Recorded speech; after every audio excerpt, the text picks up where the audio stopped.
Coronavirus.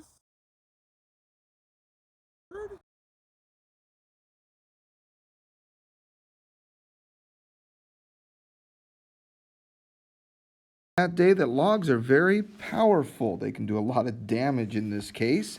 But in the case of algebra and calculus, logarithms are also very powerful because a logarithm is a power. Remember this, when we have the log base 2 of 8, what does that mean? Well, if I'm looking for the log base 2 of 8, that means I'm looking for the power because log is the power. The log is the power here.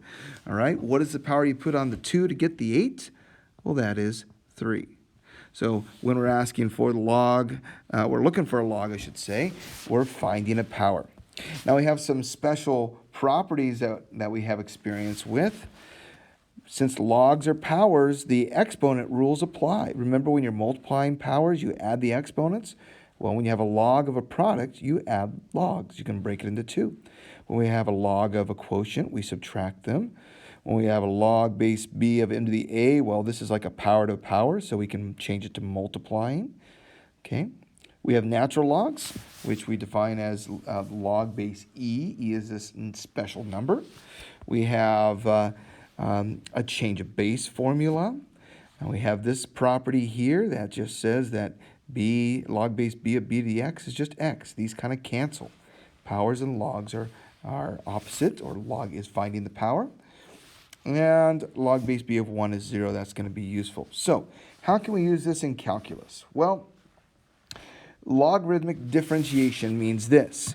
When we have a situation where we've got kind of a complicated expression that we need to find the derivative of, we can take the natural log of both sides, and we want to use natural log. Then we can find the derivative of both sides implicitly. And then we can solve for dy dx and substitute it back in. All right, we'll figure out what the derivative is there. Well, let's see how that works. So first thing we're going to do here is we've got this complex function. We're going to take the log, the natural log of y, and we're going to take the natural log of this whole thing here. Then we're going to use those rules up above. All right, I'm going to jump a couple steps because we've got some products. We're multiplying here. We're dividing, which means we're going to subtract. We're dividing by this term, or this factor, and this factor. So we're going to take and we're going to break this up into, using our multiplication and division rules, e to the x, plus, because we're multiplying there, the natural log of x squared plus 4. And then these guys on the bottom are being divided, so we've got to subtract them. We've got to subtract them. We can do this in 2 steps, but we can jump to 2 subtractions here. The natural log of the square root, which actually I'm going to write that square root as x plus 5 to the 1/2. You want to take the radicals and write them to the 1/2 power there. And then we've got minus the natural log of x squared plus 3 cubed. All right. Well, we haven't done any derivative yet. All we've done is just change the way it looks, because we're hoping for a simpler function to take the derivative up. All right, now let's apply some of those rules here. Natural log of e to the x, the base here is e. So since that base is e, this is just x. The natural log of e is 1, and so that's 1 to the x power basically. Here we can take this exponent and drop it in front. We've got this exponent rule, x squared plus 4, okay? And then we can take this 1/2 down, the natural log of x plus 5, and then minus the natural log, we'll bring that 3 down here, of x squared plus 3. So what we're doing is we're basically taking the we're taking that complicated expression and we're breaking it into lots of little ones so we can take the derivative of these separately. Okay, so I think we're ready. We've broken it down just about as much as we want to. We can't really break it. We can't break up addition. That's not a rule. So we need to take the derivative now. We're ready to take the derivative of both sides. So we're going to go d dx of both sides of this whole shebang there, okay? Now remember, the derivative of a natural log is 1 over the function, okay? Or really u prime over u. So let's remember that. So the derivative of the natural log of u, where u is a function of x, is u prime over u. Okay, that's very important here. Now, let's see, we got kind of mixed up here. There we go. So let's do that. So u is a function of x. Well, here y is a function of x.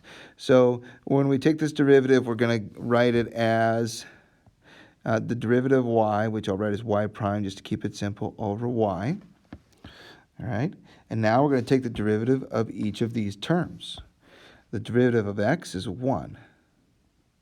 Okay, the derivative, now this 4 is just going to hang out, and we're going to take the derivative of this. Well, according to this rule, because it's a function, the derivative of the inside all over the inside. So that gives us 4 times the derivative of the inside, which is 2x, all over the inside, which is x squared plus 4. Minus, okay, derivative of the inside here. Now the 1/2 is going to hang out. So 1/2 times, derivative of the inside is 1, all over x plus 5. Then we have 3 times the derivative of the inside, which is 2x, all over x squared plus 3. And we just about have it there. Notice we've got this y over here. We're going to multiply both sides by y. I'll clean this up just a little bit and then multiply that y over. So we'll get something like this. We've got 1 plus, we'll multiply that 4 times that 2 because it's 4 over 1, 8x over x squared plus 4. We'll multiply in that 1/2 and we get 1 over 2. We can distribute that 2x plus 10. Okay, and then we have minus 6x all over x squared plus 3. If needed, we can find that common denominator, but that's good enough. It's not going to do much for us right now. We're going to multiply both sides by y, and I'll be left with y prime. So see that y prime on the left times y. Well, what is y? Y was this original thing here. So we want an expression in terms of x here. So we're going to copy that down here in place of y. So instead of putting that y there, we're going to have, we have what, e to the x. We'll copy that whole thing down. There it is. All right. So, whoa, that is an ugly expression, but we found it. We found the derivative. Okay. We took the log, and because of this implicit, it was y, y prime, or the derivative shows up there, okay? And we can work from there, all right? How about, let's look at a couple more real quick, and we'll wrap this up. I want to take the derivative of sine x to the cosine x. All right, well, that's interesting. Now, the reason why this is challenging is we got a function of x in the exponent. Well, let's write this as y equals sine x to the cosine x. And then let's take the derivative of both sides. Oh, I'm sorry, the log first of all. That's the whole point. Let's log both sides here, all right? So we're going to log the natural log of y equals the natural log of sine x to the cosine x. Well, that's an exponent, so that can come out front. So we can rewrite this as the natural log of y equals cosine x times the natural log of sine x. So now that we kind of simplified it a little bit, there's no x in the exponent. Let's take the derivative. Okay, d dx of both sides. Well, the natural log of the derivative of the natural log of y here is y prime over y. Here we're going to have a product rule. So derivative of the first, derivative of cosine, is sine x times the natural log of sine x, derivative of the first times the second, plus the first, which is cosine x, times derivative of the second. Derivative of sine is, natural log of sine is derivative of the inside over the inside. Well, derivative of the inside is cosine x all over sine x. Okay? And there we about have it there. The next thing we're going to do is we'll just clean up the right side. We took the derivative and we'll multiply this y over. So we clean up the right side, and that's going to give us sine x times the natural log of sine x. And then plus, we have cosine times cosine. That's cosine squared. Whoops. We got cosine squared O of x over sine x. All right. And then we're going to multiply both sides by y here, because I want to get that y over to this side. So we'll end up with y prime equals multiplied by y on this side. But what is, so times y, but what is y? Y is sine x to the cosine x. So we'll multiply this by sine x to the cosine x. All right. Whoops. Okay. That's the idea. Take the log, then take the derivative, then solve for y prime or dy dx. Last one here, because this is kind of cool. What if we have u equals e to the x? All right, well, we can say take the natural log of both sides. Natural log of u is the natural log of e to the x.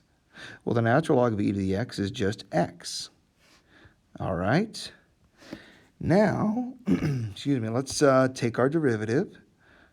Derivative of this side, derivative of this side.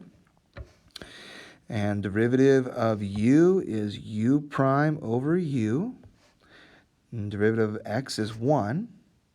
So multiply both sides by u, and we get u prime equals u. This guy's just going to swing over there.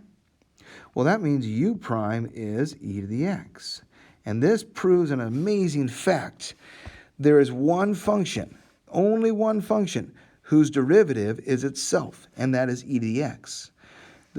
If u is e to the x, then u prime is also e to the x. The derivative of derivative of e to the x is e to the x. That is amazing and amazingly powerful. So there you have it. That is logarithmic differentiation. So take the log, take the derivative, and solve for y prime.